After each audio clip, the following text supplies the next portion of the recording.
Mm.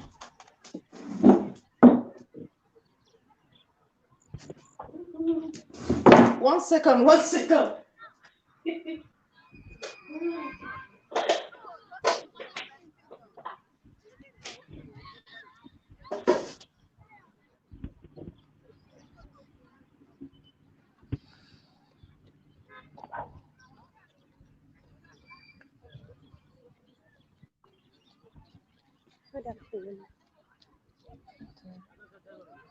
Please try not to talk.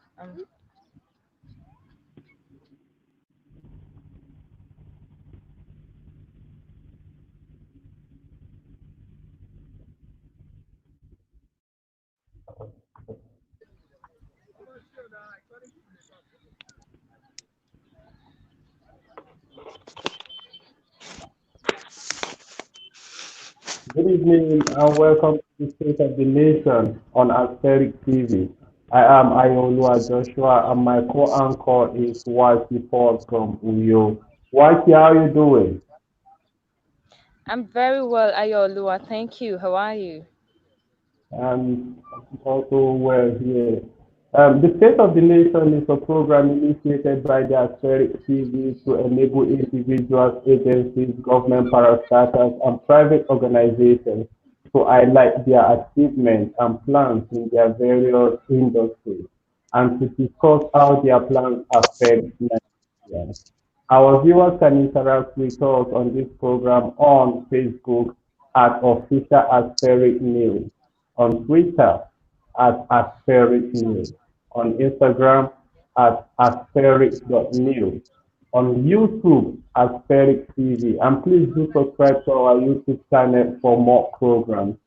Also, you can send in your questions, ideas, and opinions on this program on 08099990549. Our guest today is Lauretta Onochie, personal assistant to President Buhari on social media. She will be discussing with us the dynamic of Nigerian democracy, the crop of leaders it produced, among others. You are welcome to the program, Lauretta. Thank you, Ayolua, for having me. And you too, Welcome to the program, Lauretta. You're welcome to the program. Thank you. As a professional journalist, I believe you have carefully studied Nigeria's democracy. How do you think we are doing so far as a democratic entity?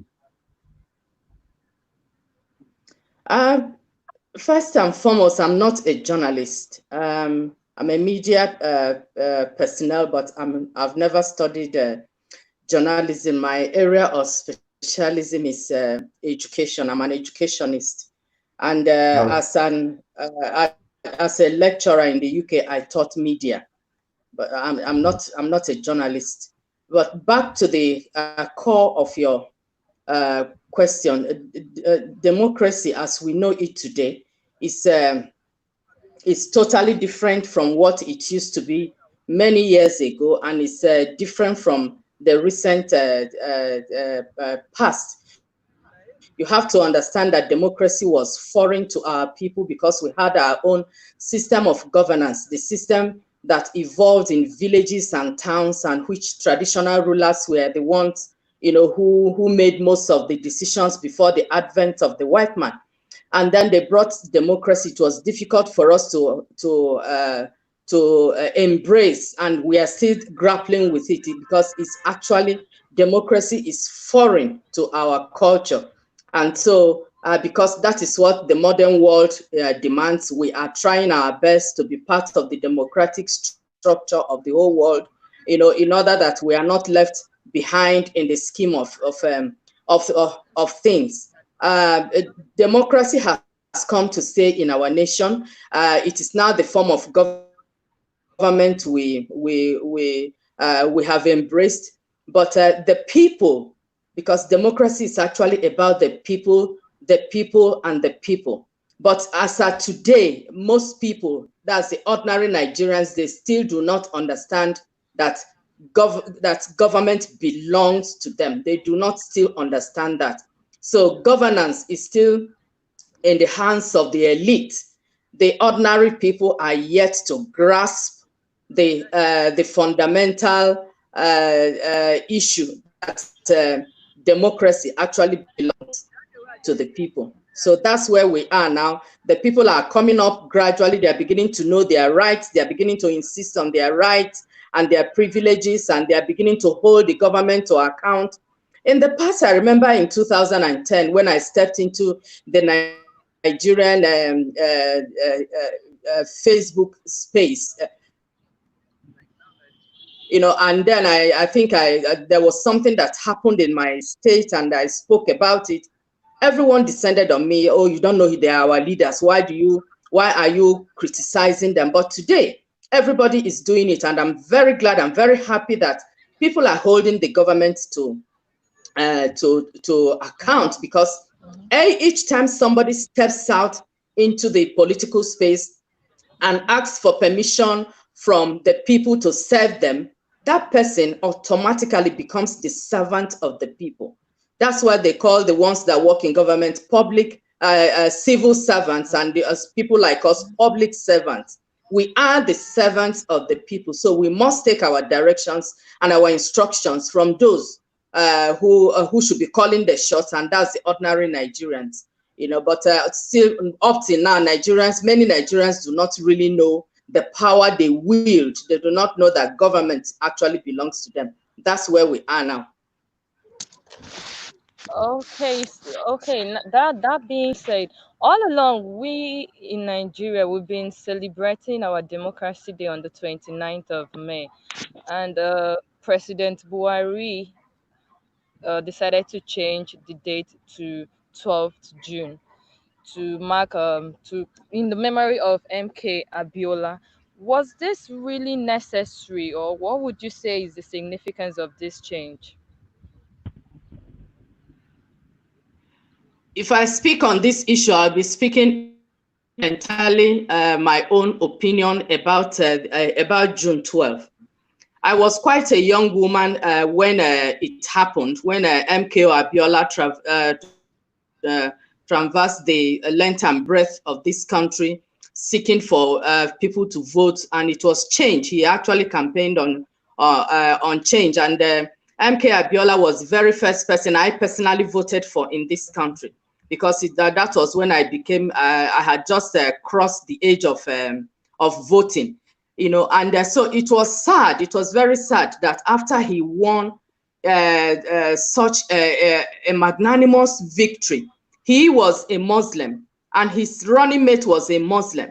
Nigerians did not talk about religion then. Everything was about Nigeria.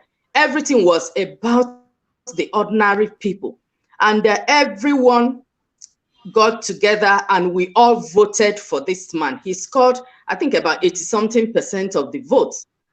And then a few people got together and decided that the Nigerian people, the choice of the Nigerian people was not going to be respected. And for me, for years, it has been a burden to me. It has been something, a sad comment in our democratic history that June 12th was allowed for that long, unrecognized.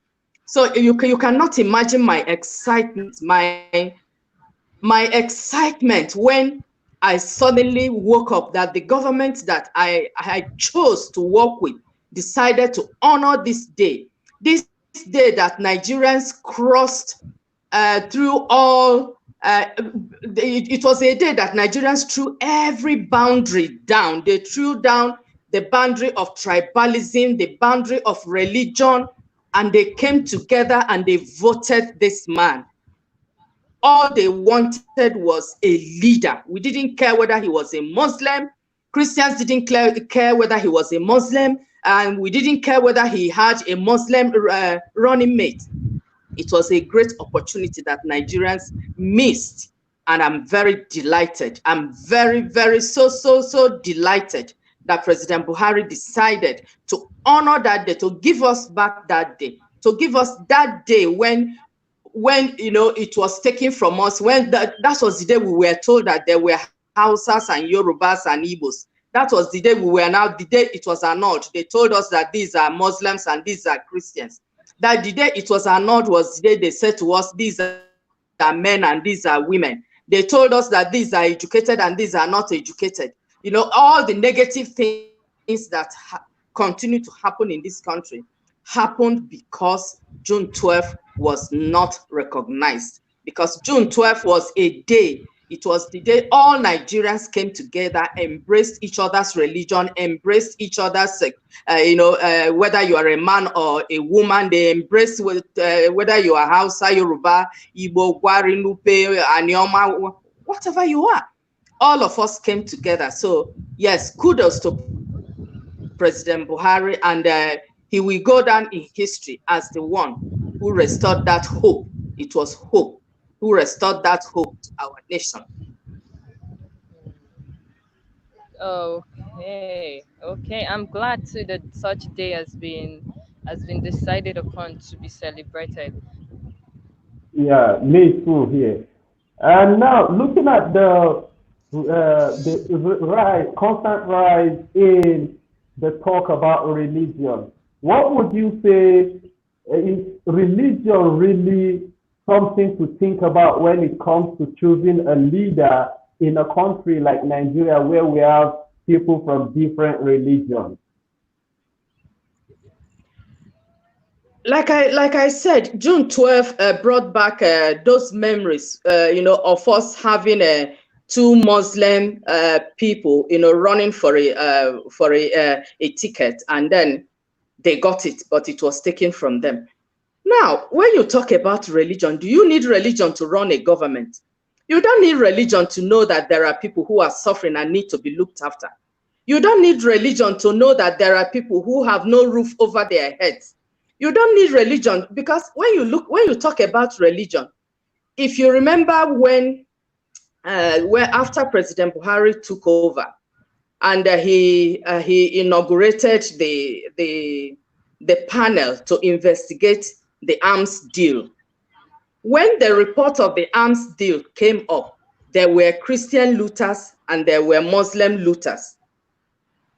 So I mean, we couldn't say this religion was excluded from the looting. We have good Muslims and we have good Christians. We have evil Muslims and we have evil Christians. It cuts across.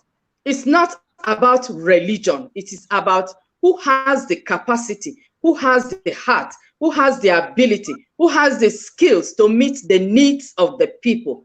That is what should count. It's not about where they come from. It's not about how they worship. But let's look at it this way. The Muslims call God Allah. In my language, we call him Osobwe. Igbo people call him Chukwu or Chineke. Hausa people, Yorubas call him Olong or Oluwa. We are still talking about the same entities, the same being. It doesn't matter how you come to him. However way you decide or you choose to come to worship him, all of us must understand that we are all worshiping that same God. It's only one God. We don't have two gods. So when it comes to religion shouldn't play a role, in our society. We find Muslims marrying Christians.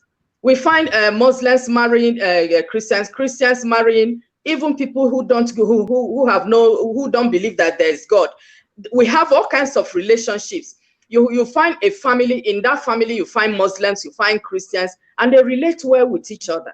So our problem is not really religion. It's only when thieves are involved in our issues, then they begin to say, oh, because I'm a Christian, oh, because I'm a Muslim. But when they were stealing, they didn't remember Christianity, they didn't remember Islam. Nigerians must come together in 2023 and choose men and women of integrity who will serve their purposes, not those who go to church only and those who go to mosques only. Religion has nothing to do with governance. Thank you very much for that. You're welcome.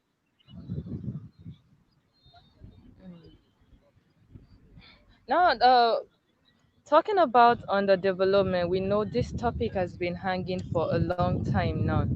We keep saying Nigeria is developing, meanwhile, we are not really seeing that development. And what do you think can be done at all levels to achieve development? I mean, Nigeria has gone a long way. By now, we should be the giant of Africa as we claim to be. So right now, I think we should do things that both shows in words and in action that we are indeed giants of Africa. So what do you think is not being done right for us to attain that level of development in our country? I think when we talk about development, we'll be talking about it includes infrastructural development, it includes human resources and all of Yes, that. I think the all the problem we factors had included. for yeah, I think the problem we had for so many years was that we had some people in government. When I say, people say, oh, but it's 5 years of Buhari now, but you cannot, I mean, you cannot build something on nothing. It's never done anywhere. If you don't remember where the rain started beating you, you are not going to remember when when you started getting dry. We had people who were in charge of our resources. Unfortunately, they didn't know what to do with it. They sat down and they shared the money. That's what they did. Basically, that's literally what they did. And then we now have President Buhari, who is on board now. And you go around the nation. I think 5 years ago, you will go around. I traveled from here to Delta State, where I am from, and the roads, there were no roads at all. It would take like 15 to 20 hours to travel from here to Delta State. Then, roads were non-existent. We had no rail. We had no rails. Everything we had was on paper.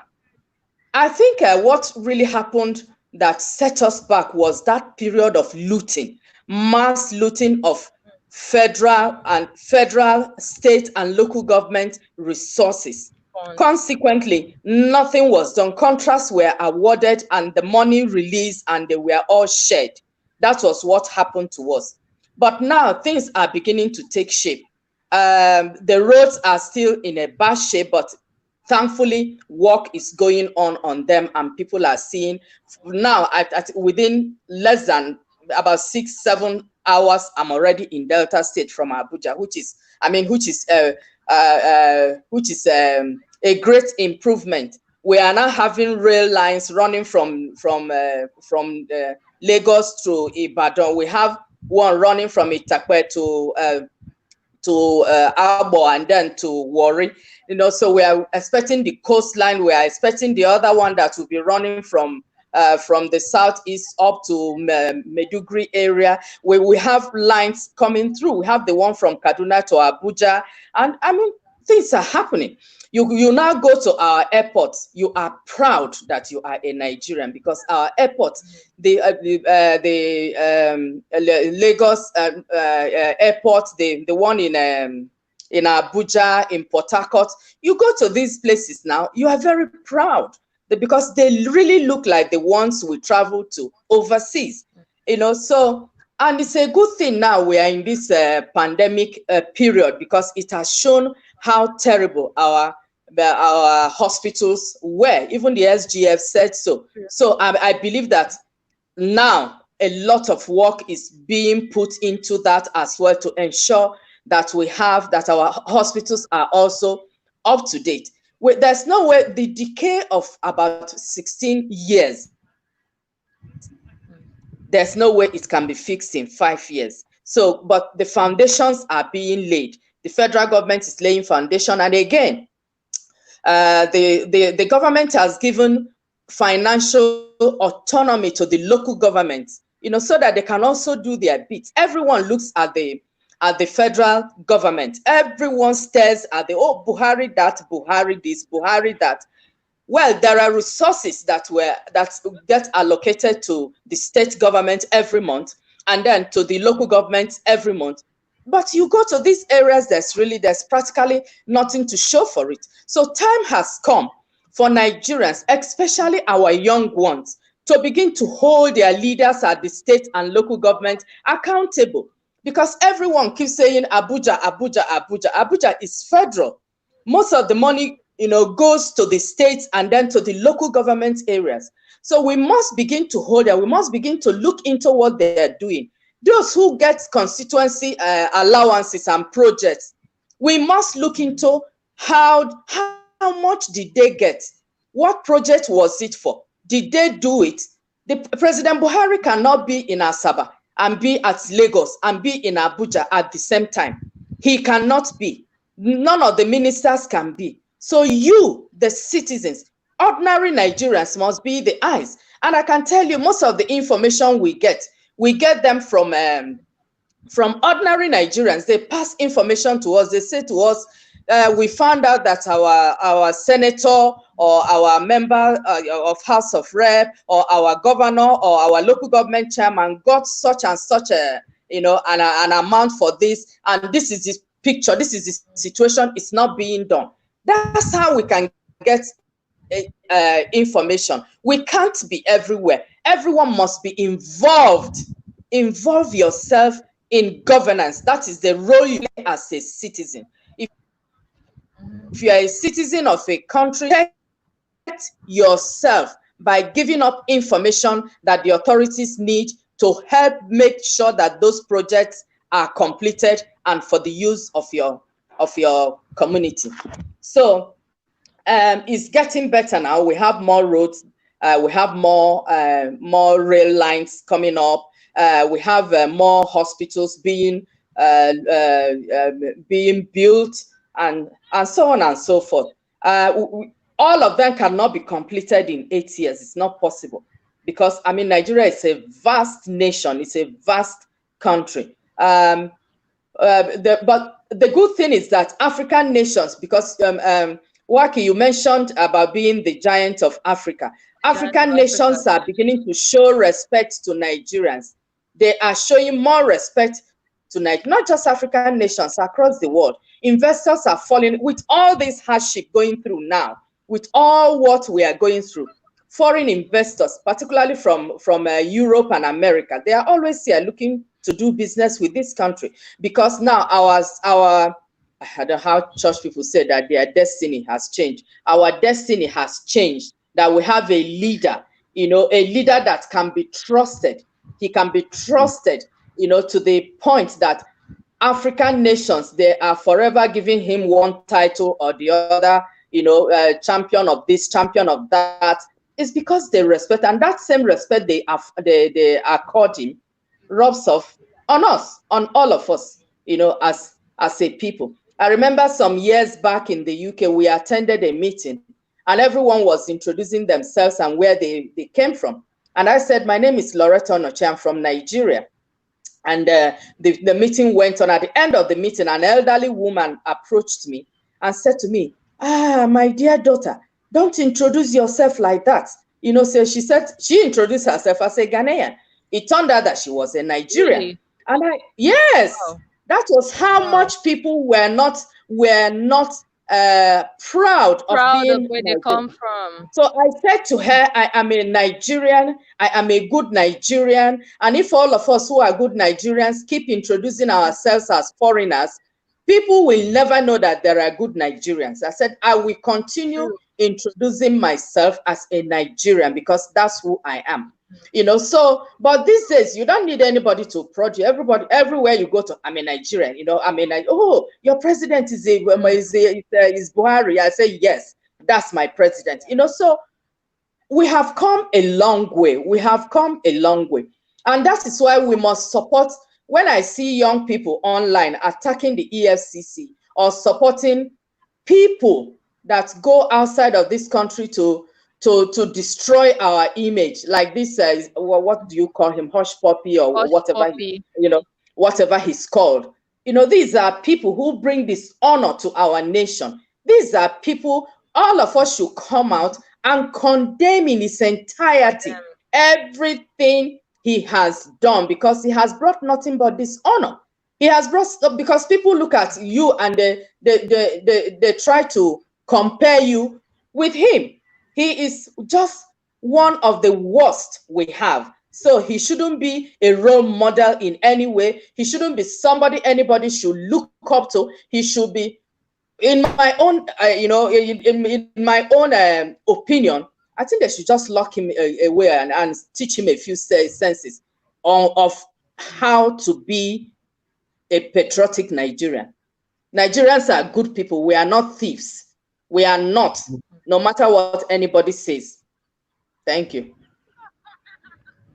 Thank you so much, and that I'm sure Nigerians will begin to see that things are being put in place in order for us to move forward. Now, we know that for a country to be called developed, it doesn't really have to do with just the road infrastructures and all of that. There are some basic things as well that we need to put on ground and make them there. Such things being power. Imagine a place where there is no power, and that's one of the basic things that Nigerians we need, because the amount of money one spends buying gas, you buy for your generating sets, you buy for your car, you buy for your shops and your offices. I mean, if we package this money, we can use it to do something better. So what is being done in terms of that aspect? Because like you had mentioned, roads are being built, hospitals are being fixed right now. So what is being done concerning power aspects being one of the major things that we really need right now? I mean, if you look at Ghana, they have steady lights, they have steady power generation there, and a lot of people are criticizing that fact in Nigeria, saying all sort of things that how come we are here and by this time in our country we don't have steady uh, power uh, power plant here. So what do you have to say considering that? What is the president doing as regarding that? I think the efforts of the president, yeah, I mean, is there in the public domain for everyone to see. But as I like to say, first things first, let's get to the basics, how we got to where we are. You have to know that the power sector is in the private hand. It's not in the hands of the government. And how did it land in the hands of the private sector? During the last government, what they did was just the same way as they did with the communication systems. They thought with the communication systems, you just sell air and you get money. So they just thought, okay, with power, when it was privatized, they thought it was the same. So they handed the power sector over to their incompetent friends who had no knowledge of what to do with electricity. They handed it over to them. And so what then happened was that everything just totally collapsed. But thankfully, the federal government has entered into agreement with Siemens, and in the next few months, let me not say couple is two. In the next few months, I mean, a lot of things are being done. Some of our generating thermal stations have, they have been worked on. A lot of work has gone into them, and you see, I must really thank Nigerians for their patience with what has happened in the power sector. It's Power a sector. disaster. Yes, but somehow we will be coming out of it very soon. A lot of work has been good. It's not a day's job because it's a dilapidation of so many years, so many years. So let us just be patient. Work is slowly being done there, but surely, eventually, I think everybody will be fine. Because I mean, the lack of constant electricity, it impacts on people's businesses, especially the small and medium scale businesses. They Businesses. cannot. Yes, a welder cannot have electricity to do his job. He will need to buy fuel. He will need to service his generator, and that also adds to the overhead cost that he has to bear. The same thing for the tailor. The same thing for, if I mean, small restaurant owners. So we know we do understand this, and it has been a terrible nightmare and a terrible situation for Nigerians. But I can tell you that there's a light at the end of the tunnel shortly. Well, we can All right. only hope and say amen to that. Now, Yeah, I have just one more question before I round that sector up. Now, you talked about money being misused in some officials' hands as to when they are being given duties to perform and funds are awarded to them, they misuse it. Now, what do you think can be done to checkmate that? Should our government put some stiff punishment as regarding that aspect? Maybe if you are contracted to get a job done and you don't do it, do you think there should be a punishment to save as deterrent to others, so that probably the misuse of our funds can be curtailed? I think it's deeper than that. It's not because we have laws. We have laws that do punish people. You know, when they go looting our funds, or when they dip their filthy fingers into our coffers. We have laws that deal with that. But Oh, fundamentally, the average Nigerian does not see what is wrong in somebody stealing from where they work. And that is what we have to discourage. If somebody steals and then he becomes for the babake, and he becomes somebody you hail anytime you see him, when he comes into where you are, you stand up to give him a chair.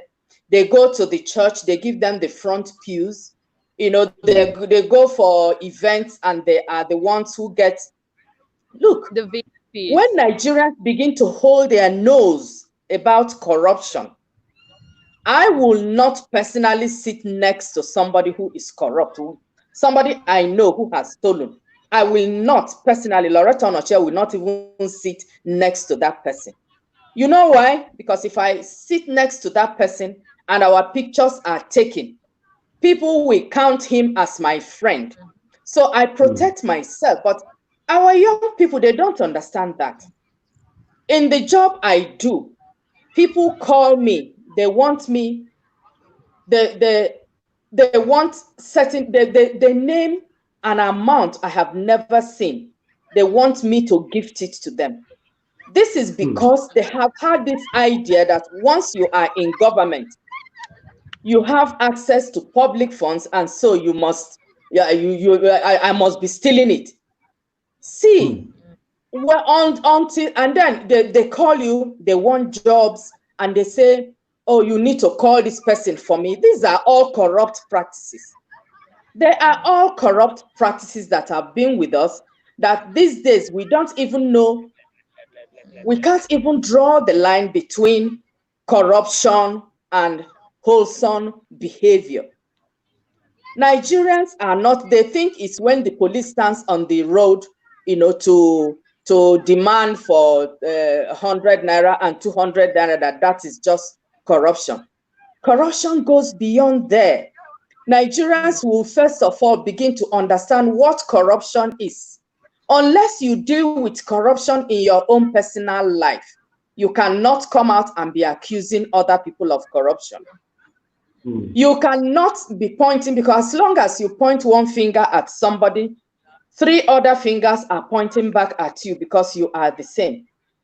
I might be a police officer who collects, who collects bribes and lets the guilty go free, but you yourself could be a mother who will pay for holiday for your children's teacher so that they can make your children, come first or come tops in the class. You are the same with the police officer. You are in charge of human resources in an organization, and then you will not give a young girl a job that she is fully qualified until she graces your bed. It's the same thing. You cannot even point at the police officer. You also, that you will not give jobs to the one who are qualified. you only give to people who come from your own tribe, it's the same corruption. It's deeper than just, making laws. We have laws. And then you that work in EFCC, and you are in charge of a case of corruption, and the person who is being charged gives you some money, and then you don't go to court. It's still the same thing. So all of us, every one of us, we must take this change agenda personally. We must take it personally. We must look into ourselves. What I am doing, is it corruption? How can I stop it? I must stop it so that I can hold others to account. I have had to point out certain things to certain people, and I said to them, what you just asked me to do is corruption. And they go, oh, I didn't know. Because we have all lived that sort of life that we don't even know the difference between being honest and being corrupt. So as your question says, we have laws. Our laws are adequate, but we need to all do our bit so that we can hold those who are in charge of implementing these laws so that they can actually, do their role and put away anyone who is caught in corrupt practices. Okay, thank you so much for that. Thank you very much for Thank that. you. Nigerians have constantly complained about leadership in the country, right from the military regime to today's democracy. How would you describe leadership in Nigeria today, and what can be done differently to improve the quality of leadership? Leadership is not just in government. Leadership begins right from the home. What sort of leadership does the leader of the family, that is the man, what sort of leadership does he provide for his family, for his children in particular? Is he on grade level 15, 16, but comes back home with sacks full of money, and his children are watching? What sort of leadership is he providing for the children? You see, leadership is not only at the federal level. It starts right from the home. It's in the schools where children go to. It's in the churches, in the mosques. What sort of leadership do we provide, especially for our teeming young population? We have more young people in our nation than we have older people. What sort of leadership do we provide for them? In the home, our young people are raised like babies. They are not given the room to grow. They are not given the room to be independent. They are not given the room to do things for themselves. We have maids, we have houseboys all over. Your children cannot wash plates. We cannot do anything. What are we preparing those children for? Leadership in future. Because, and then when they leave home, they go to secondary, they go to boarding schools where almost everything is done for them. We are raising a generation of young people who have no skills, who have no independent living skills. They are all very bright, very intelligent, academically grade 1. But that is not all about it. It's about independent living skills. It's about being able to withstand crisis, being able to take pressure. So you see that many of the people you see today, the kind of leadership they provide says a lot about the background where they come from. Time has come for leadership to be that of looking after other people, not just your personal needs. Because each time there's a corruption case and you hear how much the person has stolen, you will just know straight away that this type of leader did not even think about his own people. He only thought about himself, his family, and his children. That's all. He didn't think about his neighbor. He didn't think about people who elected him.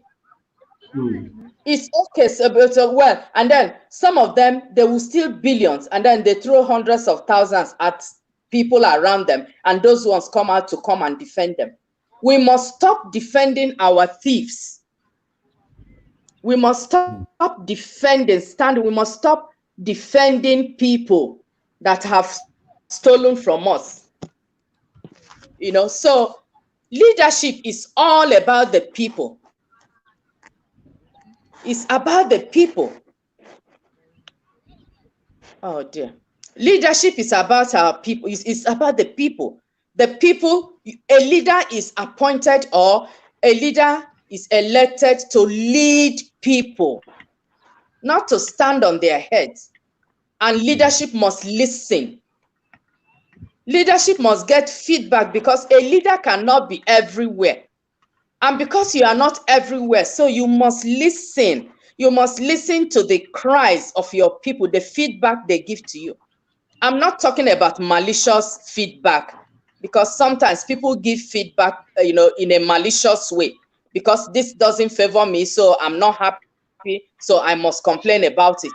Before you complain, take yourself out of the equation. When you complain about, when your complaint is about you and you alone, you are now in the same boat as the person you are complaining about. It becomes selfish.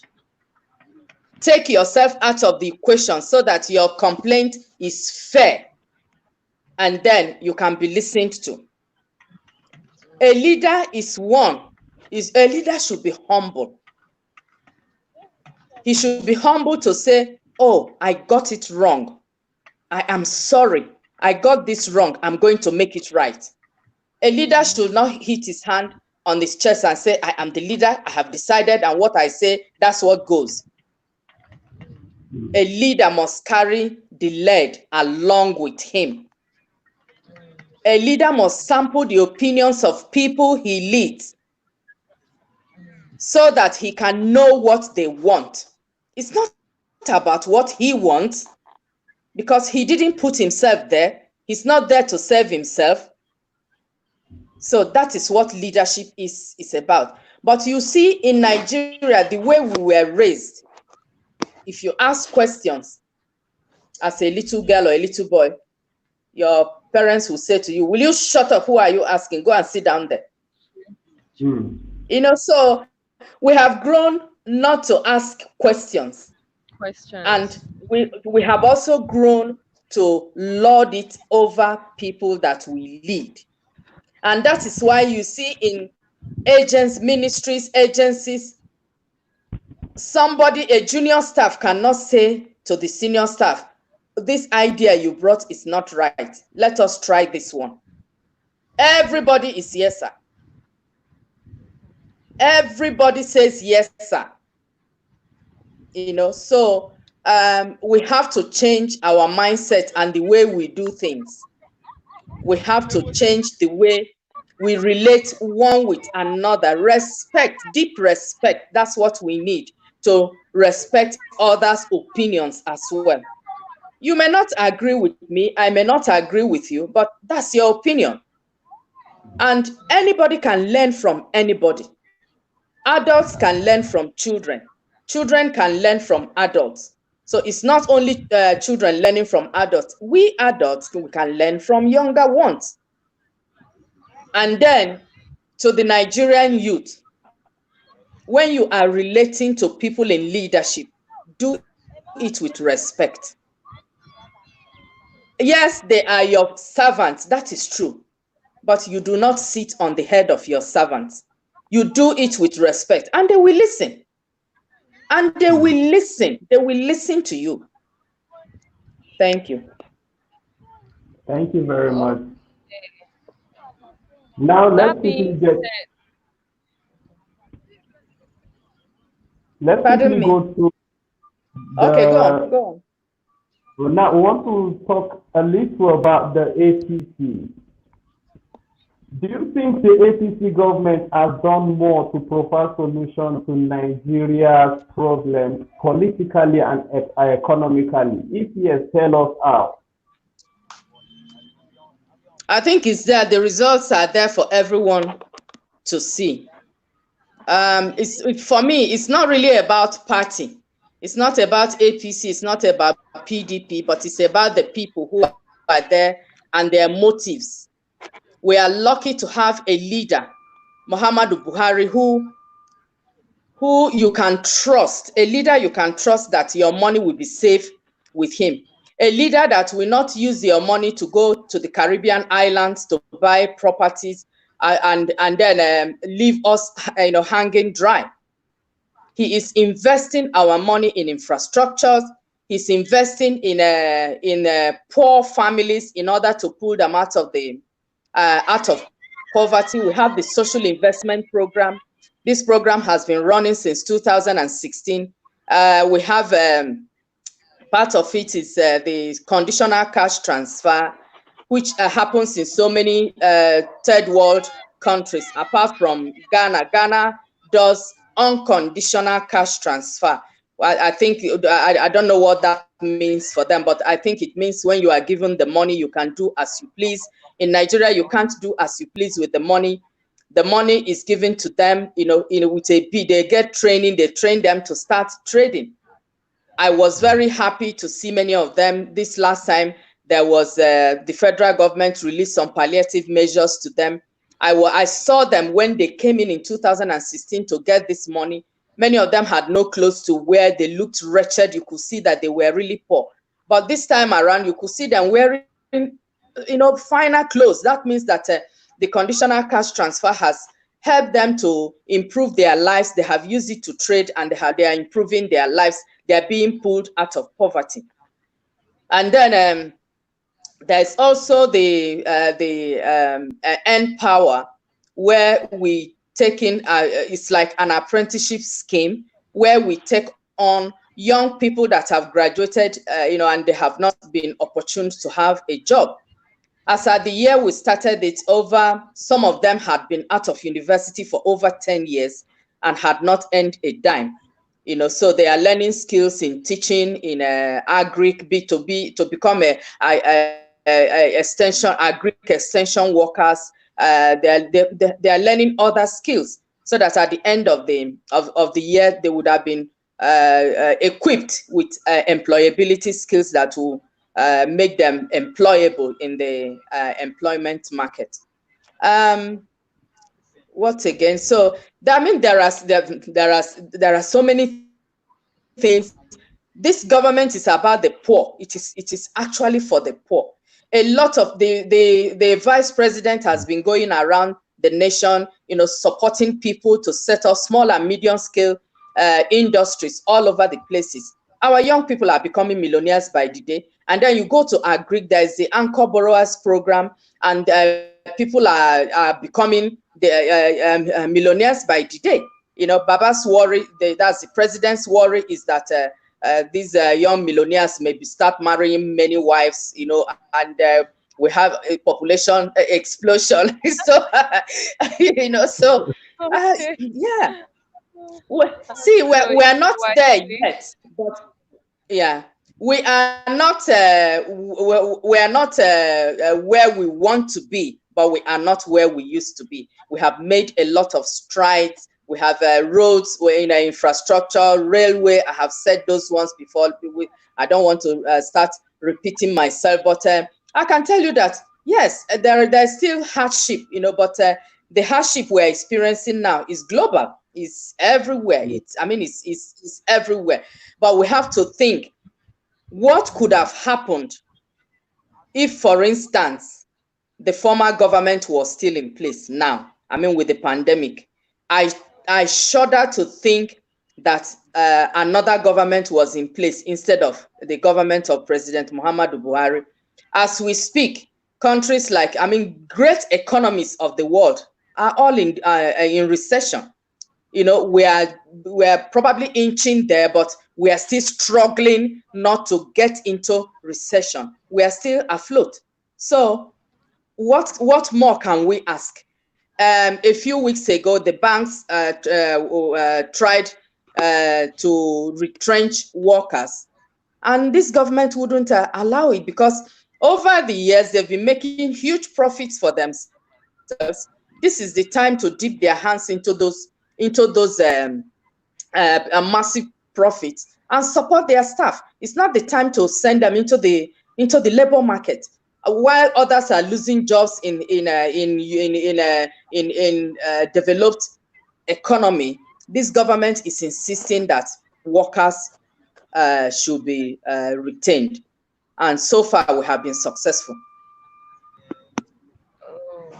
All right. Okay, well, Thank you. kudos to Mr. President for that. I'm sure before his tenure is out, he must have been able to accomplish a lot of things he has set out to do. Congrats to Absolutely, the absolutely, administration. absolutely. Ayolo, I And don't know if we have some questions from the comment section. Maybe we could just quickly yeah, take them before we go. I have that, and I quickly also want to say honestly to the candidate, Baba is really doing great when you look at how he handles the situation in the country. But Thank you. quickly, let me quickly go to the question segment here from Mr. Raymond. He said, please, Loretta, how do we improve the laws which would make information on social media accurate? Mhm. That's a good question. We have laws, actually. We have laws where we actually have laws that can we have laws that can actually force people, to do the right thing, or to have people prosecuted. But as soon as somebody lies on the social media, or shares fake news, and the person is arrested, all hell breaks loose in Nigeria. Everyone comes to their defense. So what are we talking about? Do we really want to get rid of fake news? Do we really, so, and there are websites as well where you can check, where you can fact check. As far as I'm concerned, no one should post anything they are not able to verify. If you haven't verified anything, don't pass it on. If you want to pass it on as a question. You pass it on as to somebody who may know and say, is this correct, or is this true? Like that, you are not sharing it, but you are wanting to verify. There are so many websites out there. If you go online, there are some websites you can, and again, Facebook is actually doing a good job these days, because some of the groups I administer on Facebook, I have received certain people have posted things which were approved, and then Facebook, comes up and says it's fake news. It's been checked and it's fake news, and then we have to pull it down. So, but on a personal ground, especially on WhatsApp, that is where fake news, flies. What we Terrible. need to do, if you belong to groups, take your post. Don't own the post by just forwarding it. You take it and ask it as a question. You say, is this true? Can somebody confirm if this is true? Definitely somebody will know whether it is true or not. Again, you can also take the topic of that particular post, and then you just ask Google. Google is usually good in things like that. You Google the topic. If you don't find it in mainstream media, if you don't find it, well, in Nigeria, our mainstream media, some of them are worse than some of them are some of them are worse Even more than bad. yeah. So you can actually Google and find out for yourself whether it is true or false. So thank you, Raymond. I hope I've answered your question. Yes. And now, we know the power play in Edo was part of the problem. Or what may have brought the matter to its crescendo. As a bona fide member of APC, what do you think would be the outcome in the state? Will the party work together to take it back or what? I think that question can be answered better by the people of Edo State. Edo people, they are adults just like us. I mean, those people who are of voting age, they are the ones that will make the decision of who will be their next governor. For me, at this stage and at every stage, it's not about political party. It's not about who wins or who loses. It's about who will take care of the people's needs, who will serve the people better. And like President Buhari will always say, he says, your vote is your vote. Give it to anybody you like. And the same thing I'm saying to Edo people. Your vote is your vote. You give it to whosoever you like. Choose wisely. Choose the one you know will serve you better. So that is it. It's not party. It is about the people of Edo State. Because when you come to think of it, there are more people who do not belong to PDP nor APC in Edo State than those who belong to the two political parties. There are more people of Edo who do not belong to any political parties. Those are the ordinary Edo people. They are non-partisan. They are not interested in PDP. They are not interested in APC. They are interested in who is the one that will give us good roads, who will give us water, make sure we have electricity so that our small restaurant, is working and we are making money to put food on our family table, and who will be the one to look after our schools, who will be the one that will not steal our money. That is the decision Edo people will have to make. So I join Baba to say, your vote is your vote. Choose wisely. Vote whosoever you know will serve you better. That is my advice for the people of Edo. Thank you so much for that. Now, still on advice, what advice would you, as the PA to President Buhari, what advice would you give Mr. President in respect of making a lasting impact in the lives of Nigeria and in the lives of Nigerians and Nigeria as a whole? What before the end of his tenure, what advice would you give him? I think the president is already leaving a legacy, and that is for those of us who are his lieutenants. We all want his legacy. We all want his legacy to be sound, sounder than it is now. So I will just say to him, continue what you are doing. Don't listen to tantrums, because each time there is a positive step, each time he takes a positive step to move us closer to the promised land, some elites throw a lot of tantrums. He mustn't listen to blackmails. There will be more. If you remember, every now and then we hear people talk about restructuring. Oh, we want restructuring. And if you put them all together and say to them, what is the meaning of restructuring? None of them can. Each of them will tell you, there are 10 of them. 10 of them will tell you 10 different things. Now, that restructuring is happening right under their nose. There's a financial autonomy for local governments now. There is financial autonomy for state houses of assembly. These are all restructured. President Buhari does not interfere in state matters. He allows the states to make their own decisions unless they come to him to complain or to ask for his help. He will never, ever interfere in state matters.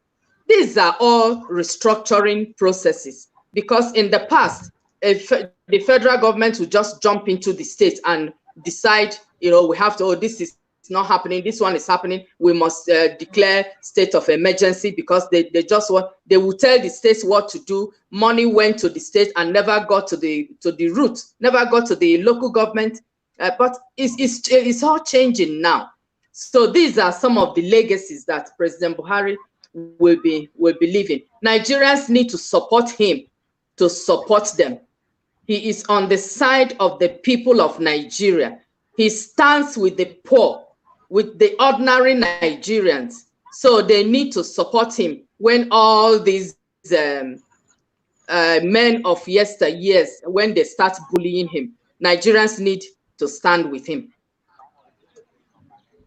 Okay, that being said, because we don't have much time on our hands now, what would be your It's gone. You parting don't have at all. advice?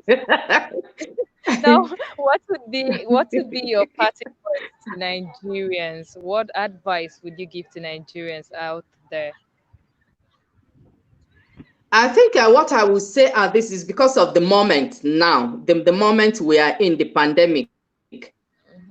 I am not happy that Nigerians are not following safety protocols. We need to, so that we can all come out at the end of this pandemic all alive and celebrate the end of this pandemic.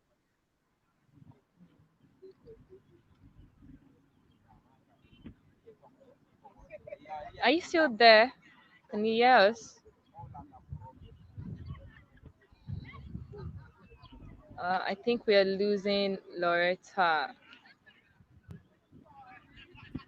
All right.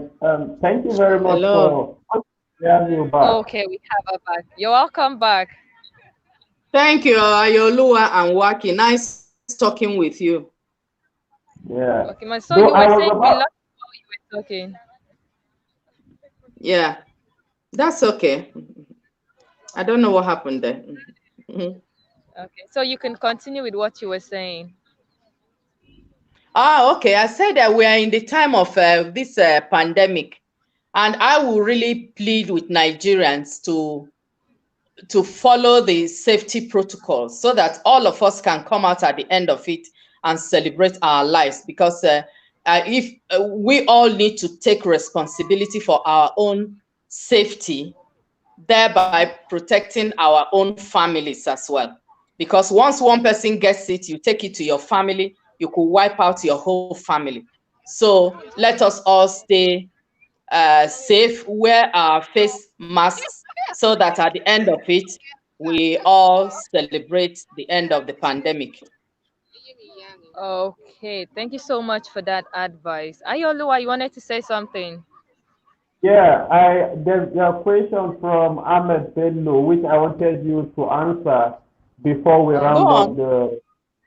Okay. Yeah, Mr. Bello said, please, how do the South tend to benefit from the Ajaokuta Abuja Kaduna gas pipeline just awarded by the president? The phase three, the three phases did not acknowledge how the South will directly benefit. So what do you have to say about that? I think that question should be be directed to the aide to the Minister of I think Steel. I think that's a question that they will have to answer. They have their media aides, and I think that's their question. But if you know that there's an Alaja Steel complex, there's an Alaja Steel complex in Warri, in Delta State, and whatever happens, and that's why the president started with the rail line from Itakwe all the way down to Abo and Warri.